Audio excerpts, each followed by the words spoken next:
right, today I'm going to show you how to use the Saffire ELPS or emergency lock power supply to open the door if the batteries have gone dead and you need to get inside the apartment.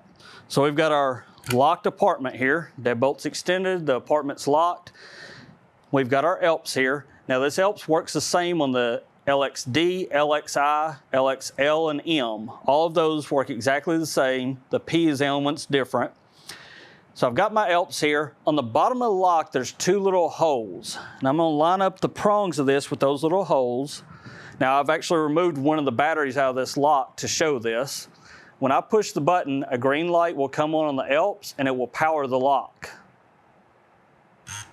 I heard the lock power up. I can take, while holding that on, I can read a credential and unlock the door. I can do all this as long as I'm keeping the ELPS on here and the button held down to apply power. Let me see, there we go.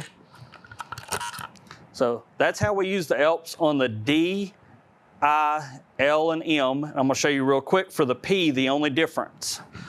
The P does not have those prongs on the bottom of it.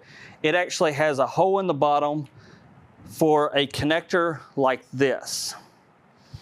So on the side of your Saffire ELPS, you actually have a little USB port. That's where the cable would plug in.